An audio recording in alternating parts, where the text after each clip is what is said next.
Claude Rains, the invisible actor with a hidden disability. And remember, you may be only a big brother to me. Oh, God damn! Claude Rains' distinctive voice and commanding presence made him a legend of the Golden Age, but few knew the hidden impairment he carried throughout his career. Born in London in 1889, Rains pursued a passion for acting. His blindness was the result of a World War I gas attack, leaving his right eye permanently sightless, a fact he concealed throughout his career. Rains's breakthrough came in 1933 when he starred in The Invisible Man, directed by James Whale. Rains also became a master of subtle head movements, ensuring his disability never interfered with his powerful screen presence.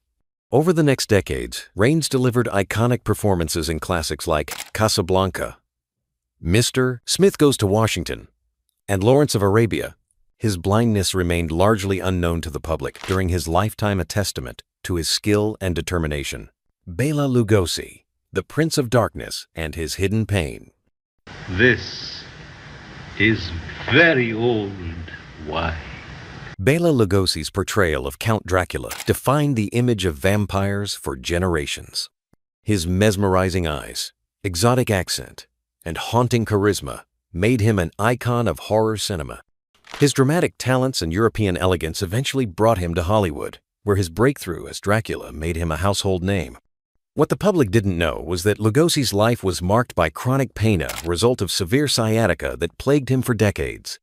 Directors and studio executives frequently staged scenes to mask his limited mobility, using body doubles, careful camera angles, and strategically placed props. In interviews, Lugosi rarely spoke of his pain, believing that vulnerability would diminish his screen persona. Instead, he maintained the facade of the mysterious, powerful Draculavan as his body weakened. Behind the scenes, Lugosi's condition contributed to other hardships. Lugosi's resilience never wavered. Even in his later, more obscure roles, he delivered performances with the same intensity that captivated audiences in Dracula, White Zombie, and Son of Frankenstein. Today, Bela Lugosi is remembered as more than a horror icon. He is a symbol of perseverance, a gifted actor who masked his physical agony to create enduring cinematic legends. Montgomery Clift, the leading man with a scarred reflection. In an effort to test his mettle, he even went to the length of insulting his wife. Montgomery Clift embodied the sensitive, brooding, leading man icon of classic Hollywood, whose performances exuded vulnerability and raw emotion. But few knew the tragic accident and lasting physical trauma he created, a hidden chapter the studios fought to control. Born Edward Montgomery Clift in Nebraska in 1920, Clift rose to fame in the late 1940s with films like Red River, A Place in the Sun, and From Here to Eternity. Clift lost control of his car, crashing into a telephone pole. The accident left his face severely disfigured, with multiple fractures, broken teeth, and significant nerve damage. Directors used soft lighting, creative camera angles, and strategic makeup to conceal his scars, especially the right side of his face, which bore the brunt of the injuries. But Clift's performances only deepened in complexity after the accident. His role in The Misfits, alongside Marilyn Monroe and Clark Gable, reflected a haunting vulnerability, mirroring the personal struggles he faced. Despite his physical recovery, Clift battled ongoing health issues, chronic pain. Elizabeth Taylor's longtime friend staunchly defended him, insisting Monty's beauty was never skin. Deep it was always in his soul. Clift's story became known as the longest self-infliction in Hollywood, by some biographers, a term reflecting his decline. He continued working, delivering acclaimed performances that revealed not only his immense talent, but his refusal to let tragedy define him. Harold Lloyd, Hollywood's one-handed daredevil. It was so visual in those days, and we had to rely upon, especially in comedy. Harold Lloyd became one of silent cinema's most beloved comediantes, bespectacled everyman persona, acrobatic stunts, and daring physical comedy, earning him comparisons to legends like Charlie Chaplin and Buster Keaton. Born in Nebraska in 1893, Lloyd's climb to stardom began in the 1910s with slapstick shorts that showcased his charisma and athleticism. The device mistakenly left live exploded in his hand, causing the loss of his right thumb and index finger. as well as temporary facial burns and partial blindness. For many actors, such an injury would have ended a career, especially one built on physicality. But Lloyd's determination never wavered. Remarkably, some of his most dangerous on-screen moments, including the iconic clock tower scene in Safety Last, were filmed after the accident. In interviews, Lloyd acknowledged his injury but downplayed its impact, choosing to focus on his love of filmmaking, not his loss. His career thrived throughout the 1920s and beyond, producing classics like The Freshman and Speedy. Even after the transition to talkies, Lloyd remained a symbol of perseverance, proving that courage, ingenuity, and humor could overcome physical obstacles. John Garfield, the actor with a hidden heart condition. What do you mean you need money? I thought I gave you some in Detroit. That was Detroit. All the time he needs money. Well, what do you do with it? John Garfield emerged in the 1930s and 40s as a powerful screen presenter, tough yet vulnerable actor whose performances helped define film noir and gritty social dramas. Born Jacob Julius Garfinkel in 1913 to a working-class Jewish family in New York City, Garfield's early life was marked by hardship and ultimately acting. His breakthrough came with 4 daughters, earning him an Academy Award nomination. His rugged good looks, brooding intensity, and working-class authenticity, the resulting damage led to chronic cardiovascular issues, dangerous reality for an actor thrust into the pressures of Hollywood's studio system. Despite his health, Garfield's career soared.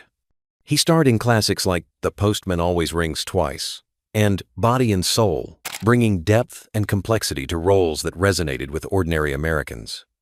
In 1952, at just 39 years old, Garfield died under sad circumstances, suffering a fatal heart attack. His premature passing stunned fans and exposed the extent of his hidden struggle.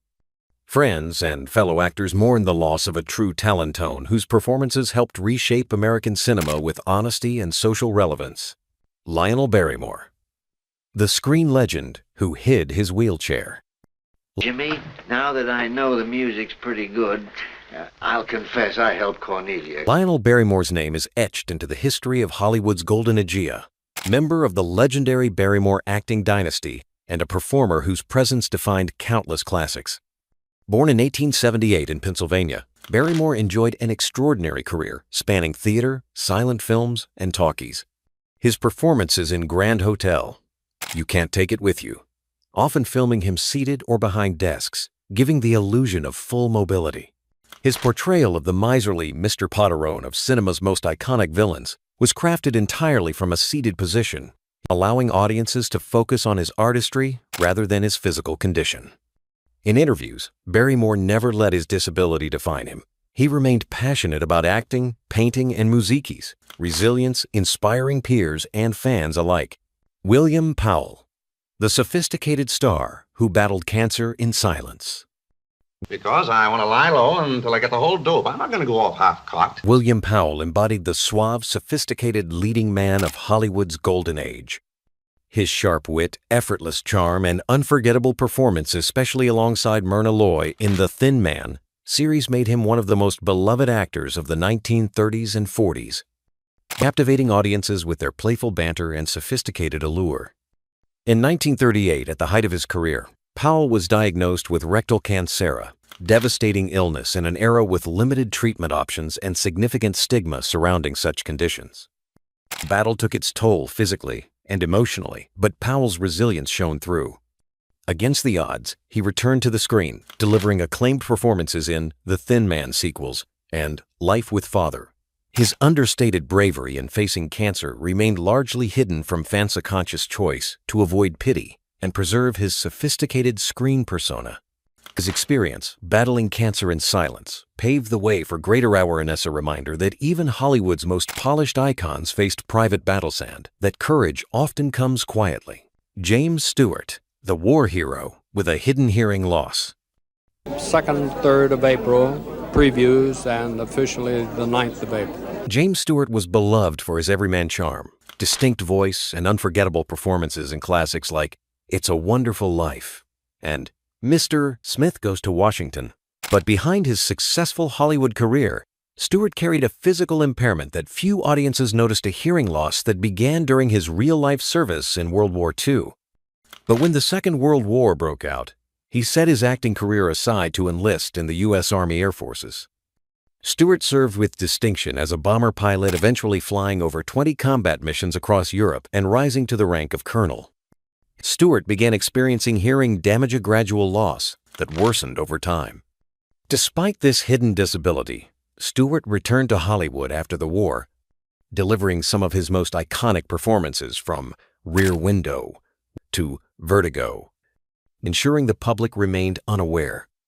In later life, Stewart's hearing loss became more pronounced, a condition. James Stewart's story exemplifies resilience, a real-life war hero who quietly carried the scars of service while continuing to captivate audiences worldwide.